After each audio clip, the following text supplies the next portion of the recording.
When am I gonna go with you? And I did too. I wanted to. I wanted to go with him. Man, did I want to go. But it wasn't my time.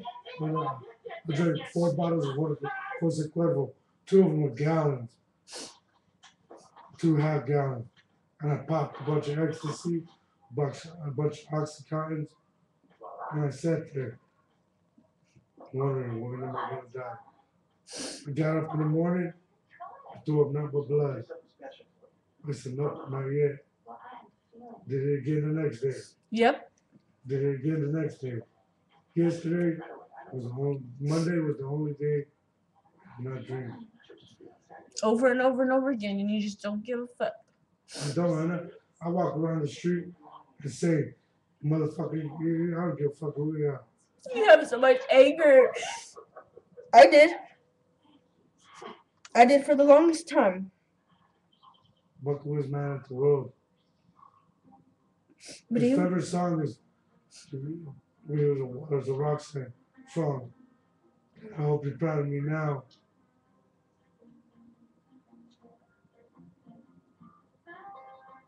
Buckwheat is listening to that song hours and never get tired of it.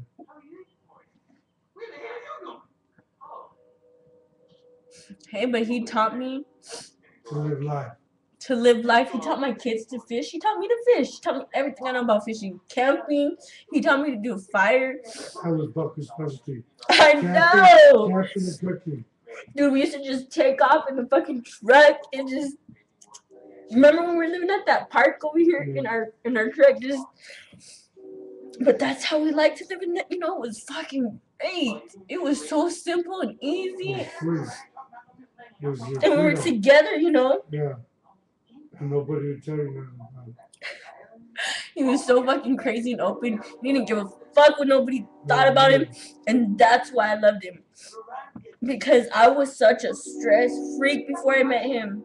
I cared about what people thought about me. I cared so much about how I looked. And it's like, now I can look at something and be like, fuck it. He taught me how to drive stick, dude. He taught me how to change the filter, change the tires. Oh, man.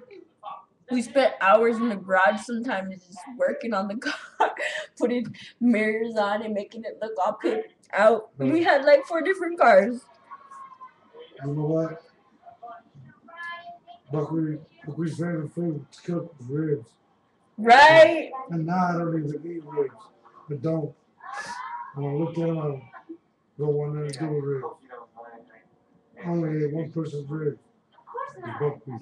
On the grill, we were wrapped around with onions, lemon, and chili. And toilet paper. That's the way you did it. Oh my god. He put no salt, no pepper, no seasoning. Just those ingredients. They came out good as hell. No, Buckwheat just taught me that you gotta have love for people. Like the worst people, the people that look at people and judge them for who they are and what they do. Don't love themselves. Yeah, they don't love themselves, dude. But not just that, but they don't realize what a great person those people are actually. You know, they're great people, and he taught me how to see that in people, how to realize that. Just because they look like this or they act like this doesn't really mean that they're bad people, you know? He taught me how to look deeper. Look past all the bullshit. Yeah. He loved my kids. He'd sit there fucking playing with them. They tell me all the time. He loved my kids, dude. That was their dad. You know what? They loved him. He blamed himself all the time for your kids to go in. He did. He said, that's my fault. It's my fault she lost everything she had. And look at us now, widow. We live in the back of a truck. But you know what? I love it. But we're still by each other's side, no matter what. That's real fucking love. That's real family, dude. You know when I got out of prison, I was like, where's Buckwheat? He's with Anna. Who's Anna? Some hoe. Where is it at? Because That's what she is. She's with Buckley. She makes me cry. She's out to sleep with about this. It's like, and that's not like female. When I met you, first time I met you, you changed your ass in the back of the apartment in Jacktown. You're hiding in the truck. You're changing. So that's kind of, that's the person my prima loves. I love her too. You guys can call her whatever she wants. But my prima, she's his queen. So I never disrespected you. When have I ever disrespected you? When? Never. No, never will. But he did. Remember that I stayed with your mom and he like came looking for me. But that's honestly, it's like I tell everybody, and I told Fernando this yesterday. I will run away from you, from everybody. I'll run away. And Booker was the first person to actually chase me. Chase me. Yeah. My ex-husband let me run. Let me move away. He didn't give a shit. My ex-fiance, he didn't give a shit either. And Buckley says, you know why I don't let you go out to bailes? Because you know why Raul did and why your ex-fiance did? Because they didn't care. He goes, but I care. Because I know that if you go, then you're going to start doing stupid shit and I'm going to lose you. And on Halloween, right? He choked me. But I wasn't scared to die anymore. Because he had done stupid shit all the time. And I was just like, to that point where it's like, if it's my time, I'm going to die. And if it's not, then, you know, I was like, choke me. And he did for a while there. And then he stopped and he's like, I love you. I can't kill you. You know, he's like, you're going to be mine forever, ever.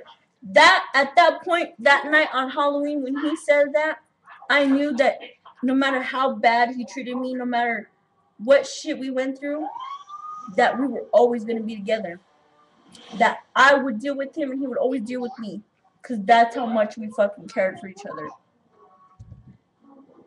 I sacrificed everything for him and he sacrificed everything for me. And that's just the destiny that was meant to be. Why would he always be looking for me when he was a little kid? Why would he always be looking for me? You know, his whole entire life, and I honestly can say that I feel like he was my soulmate. Like he was my other half. The half when, you know, you die and your soul becomes complete. That's him. Without I didn't love you, he wouldn't have come back like that. He was my... I could talk to him. He was a guardian angel. That's what he was. He was your angel. My protector. He still is. Yeah. The other night, I seen him standing right in front of me. And I went like this to go around and walk around him. And then I went the other way. And he just stepped in front of me. And he just was sad. Full body figure. Now he's able to be a full body figure. And he was kind of sad, and I don't know why. Usually when it comes to me, he's angry. And he'll hit glass. That's how I know it's him. Because he'll tap on glass or he'll bang on glass.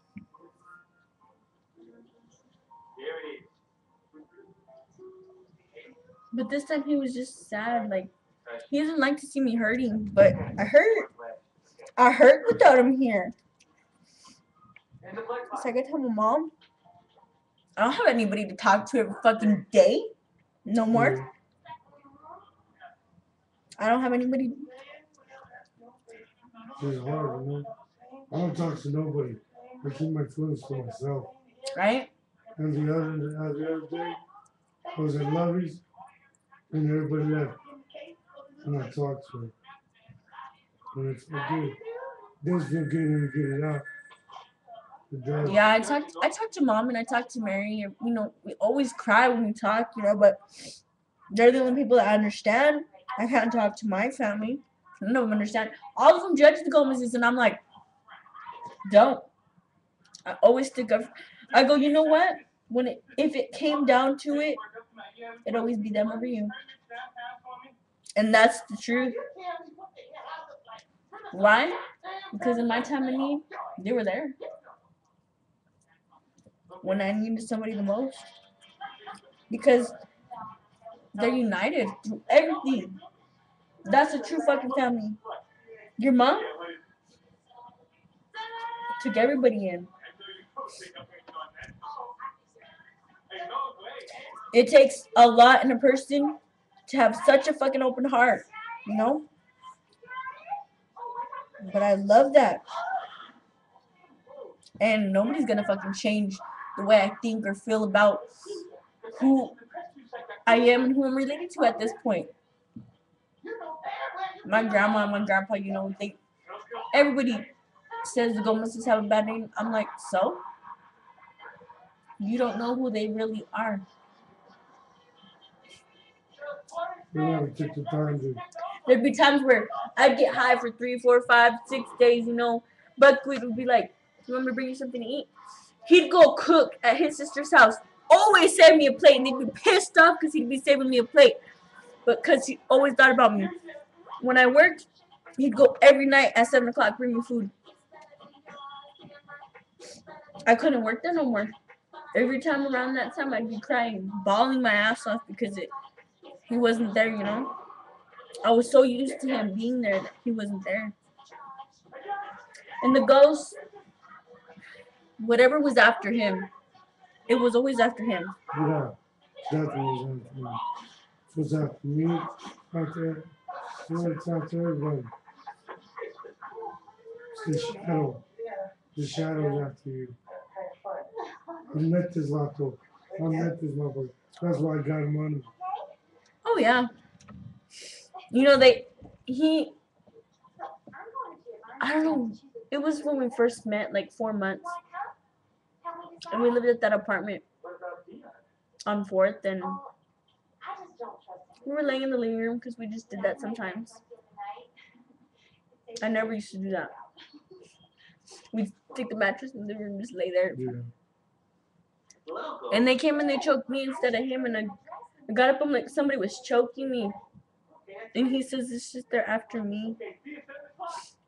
And he'd always hear them footsteps. Did you see Buckley's tattoo right here? Have you ever seen that? It says 187. Oh yeah. And it's upside down. The cross is upside down. Inside his tattoo, there was an upside down cross. Are you sure we're not rushing things? No, And if you turned it like this, it was still upside down. no, but that's it. But he knew. He knew when he was gonna die. He knew he was. He knew he was gonna live to see his 22nd birthday. Oh yeah, he told God that not even 3 months before he died that he wasn't gonna live to see his 22nd birthday. Yeah. Yeah.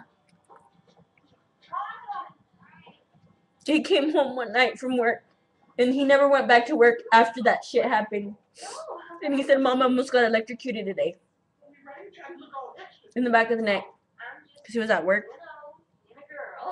And Mom had a premonition 3 or 4 days before that he got in a car wreck, and I called the hospital. He didn't come home that night, so we were all scared that he ended up on the side of the road.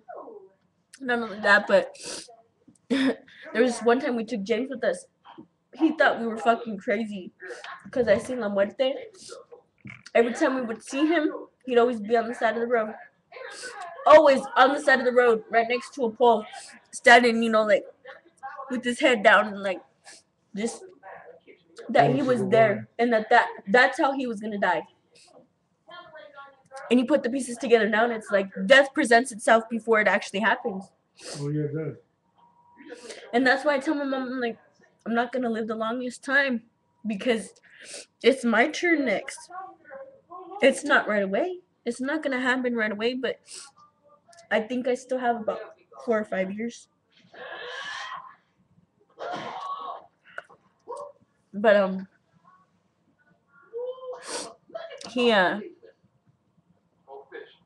we heard them footsteps, and he told me it's after me, it's not after you. But I was still scared of it because it didn't like me. And now that it's following me, it's like Buckwheat taught me to deal with the ghost. He taught me to not be scared all the time.